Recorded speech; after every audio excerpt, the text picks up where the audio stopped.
kebijakan di upload di sosial media. Untuk apa? Nggak, ternyata saya aduh ya, ternyata rame ya kasus ini. Saya pikir ya udahlah itu mah udah kasus lama gitu. Ternyata karena kan kemarin liburan sekolah ya, kali tumben nih orang udah masuk ke liburan akhir tahun kok nggak ada study tour nih, pusing. Jadinya akhirnya ayo kita turun ke jalan gitu untuk akhir tahun 2025 ini kan kita harus dapat nih job study tour gitu. Saya pikir kayak ramenya waktu pas kebijakan itu dimulai karena kaget gitu, dan akhirnya orang bisa beradaptasi. Ternyata nggak bisa. Ternyata pas udah bulan 5-6 gitu kayak wah ini udah masuk liburan sekolah, terus dari PO1 kan kayak udah dapat belum nih murid yang ini, mana bisa dapat, orang nggak boleh sama gubernur gitu. Wah gimana ya, pusing ya. Akhirnya ayo kita berkumpul, mari kita lawan. Nah, karena mereka berkumpul lah gitu. Itu kayaknya ya tadi ya naluri untuk survive atau bertahannya itu ya, jadi kayak zona nyamannya kan memang murid gitu. Akhirnya zona nyaman itu terusik, bingung kayak gimana ya, kita nggak bisa bertahan dong kalau kayak gini. Mungkin ya karena saya juga nggak punya VOV sebagai orang yang ada di bidang itu gitu loh ya. Saya cuma pernah ikut ke acara itu, dan itu memang benar-benar kita naik ke dalam bis dan kita berjalan-jalan untuk berbelanja, menikmati pantai tanpa ada nilai apa hikmah ataupun apa pelajaran yang bisa diambil dari acara itu. Ada sila-sila Pancasila ya kan, betul? Untuk hari depan ada sila keempat. Aduh, carek maneh nama merenya orang tua murid yang meureun bala leungharnya, duit tinggal metikan kos daun gitu. Wah, jadi duit. Anjir, neangan duit teh orang tua murid teh tepi ka kesang ka bool-bool. Nya. Encan ngahutang ka rentenir, encan nginjem bank emok, nya. Encan ngagadekeun sertifikat taneuh. Encan jujualan naon aya di imah, nya.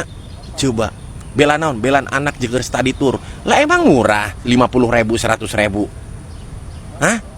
Jutaan, buseng, jutaan, bahkan waduh ayo, pusing, nean duit teh pusing, ya, sia mengareunahnya, arah runtung PO sia lalakunya PO busnya, rumah tempat rekreasi sia rame nya, atau aya larangan kieu sia para rotes ka gubernur nya, gubernur aing mah nyaaheun ke masyarakatna, sia mah neangan untung. Geus ngeunah ye duit anu tadina jeker study tour disisipkeun jeker budak kuliah, engkena kuliah make duit, tetep duit. Duit nya pusing deh. Ulang ngabelan jelema beungar Kang, ulang ngabelan jelema beungar bungeus beungar mena mah tanpa budak sekolahan ya study tour mena mah geus beungar boga bus nya, geus boga tempat rekreasi geus beungar gitu pusing. Oke ya, ini pendapat beliau ya. Tapi di komentarnya lumayan seru nih. Budak urang mah nabung dak. Ada juga memang sistem study tour yang nabung per bulan atau per minggu atau per hari, terserah bagaimana itu nabung, kayak 100.000 atau berapa gitu. Ada yang sistem seperti itu gitu. Ya itu sah-sah aja sih. Ya tapi kan pada akhirnya dengan nabung sekalipun memang mungkin kerasanya ringan gitu. Tapi bagaimanapun juga kalau orang tuanya ternyata tidak bisa menyisipkan uang sama sekali untuk nabung, ujung-ujungnya nunggak juga gitu loh. Pada akhirnya pas udah waktunya study tour, waduh ini nggak ada tabungan nih dari si Ahmad misalnya, tetap pusing juga gitu loh. Karena kan nabung itu adalah solusi supaya nggak kerasa berat gitu. Tapi pada akhirnya kan nominalnya tetap sama. Misalnya 1 juta atau 2 juta, terus nabung gitu per bulan misalnya, karena misalnya study tour itu diambilnya di akhir tahun ajaran, di semester akhir, di kelas akhir, kelas 3 atau kelas 12 atau kelas 9 ya. Mereka nabung dari kelas 1 misalnya. Ya memang nggak kerasa berat. Tapi secara nilai itu tetap sama kan. Nah bagi sebagian orang yang nggak bisa menyisihkan segitu gitu. Karena misalnya memang pendapatannya sama sekali tidak mencukupi. Dan itu ada orang yang memang, karena kita bahas ke arah ekonomi yang ruwetnya banget itu ya. Ada gitu. Karena sistem tabung itu pun saya pernah juga menemukan itu di sekolah. Ya, sistem menabung sebulan berapa ataupun seminggu berapa ataupun terserah berapa, tapi yang penting nanti terkumpul sampai senilai itu. Ada murid yang berhasil. Ya, tapi tetap ada juga murid yang nggak berhasil gitu loh. Yang pada akhirnya kurangnya masih banyak gitu loh. Jadi kayak misalnya biayanya 1,5 juta, di akhir ternyata tabungannya cuma 300.000. Artinya kan masih kurang 1,2 juta.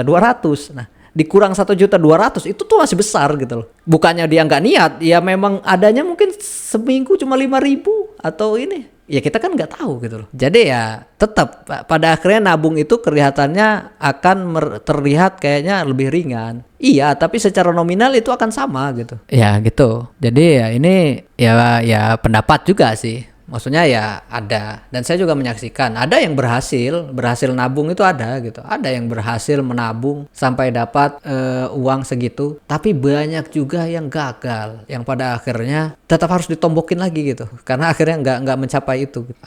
Sarua Kang supir ge usaha keur nyipayahan anak pamajikan tempo geradang dampakna didinya bisa ngomong gitu, da lain supir teu ku coba maneh nu usaha nu nyupir moal ngomong gitu kudu di dina sagala kebijakan teh bari jeung beres solusina gantina tempo geura ayeuna beuki loba nu nganggur da pagewe nu loba tadi tutup tempo Kang. Ya sebenarnya betul sih, kayak Mang emang anu piknik budak sakola hungkul terus nyupir teh teu kuduna bis hungkul. Ya iya, maksudnya saya juga nggak tahu ya VOV supir ya misalnya, tapi saya juga nggak tahu, pertama saya juga nggak pernah jadi supir, kedua saya juga nggak bisa nyupir, yang artinya ini saya nggak tahu ya. Tapi kan seseorang yang memilih pekerjaan supir dan menemukan beberapa kemungkinan di dalam kehidupannya seperti misalnya musibah dan lain-lain, itu kan adalah sebuah kondisi di mana dia akan harus tetap survive demi anak istri dan tanggung jawabnya kan.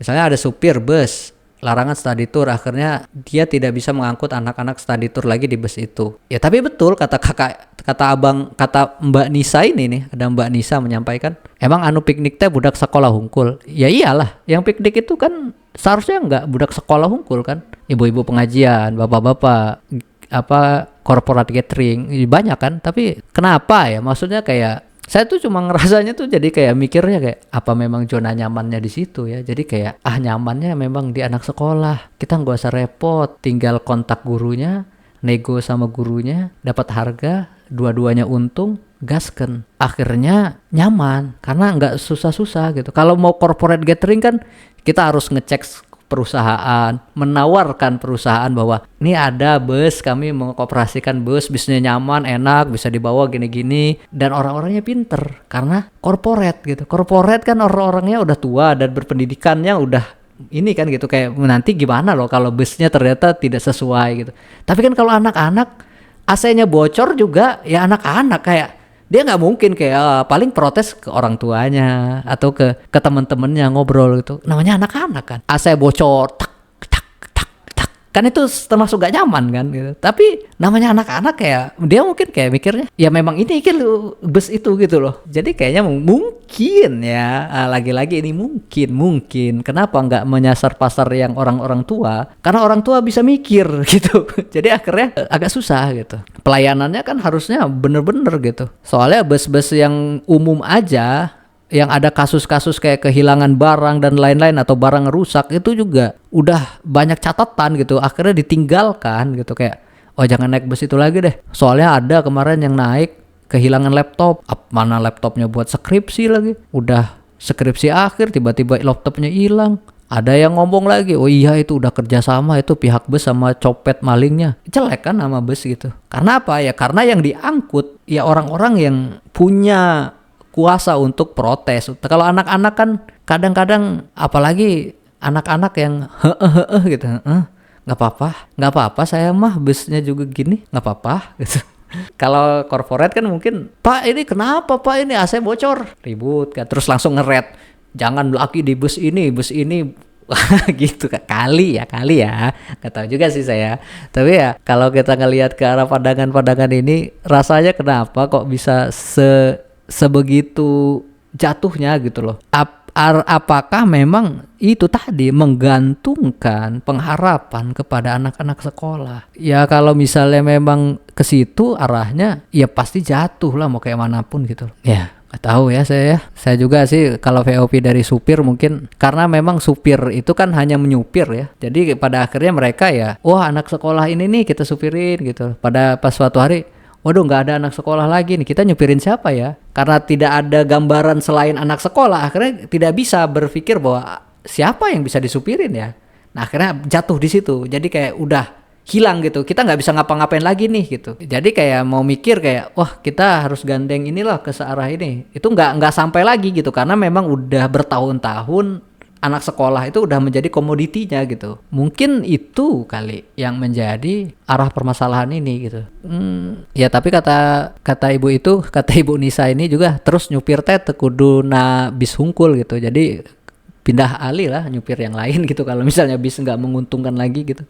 Atau pindah ke trayek bis trans mungkin, atau pindah ke trayek bis antar provinsi mungkin, atau pindah ke supir yang lain gitu. Tapi ya tadi ya mungkin kayak misalnya tapi kalau saya terlalu banyak ini juga kayaknya nggak pas ya, karena saya sendiri nggak merasakan, jadi saya seolah-olah sok tahu. Jadi mungkin cukup sampai situ aja. Itu apa yang saya sampaikan adalah kemungkinan yang ada di kepala saya. Bisa benar, kemungkinan salah juga cukup besar gitu. Pedagang misalnya tadi di pedagang juga lucu kan, misalnya dia jual LPG tapi LPG-nya dari Bekasi. Sepengetahuan saya LPG 3 kg itu kan semestinya beredar dari lingkungannya, dari penganan, pengecer, kan ada satu sistem yang melayani masyarakat sekitar situ. Tetapi tadi LPG-nya adalah didapat dari manapun, bukan LPG yang untuk wilayah ada di sana. Ini kan problem-problem yang muncul akibat aspek kependudukannya tidak memadai. Tapi mereka selama ini tidak pernah milih ya? Tidak pernah milih, karena ikut ke Jakarta enggak, milih di Jakarta, di Depok pun enggak. Terkait Satgas anti premanisme realisasinya untuk di wilayah bagaimana?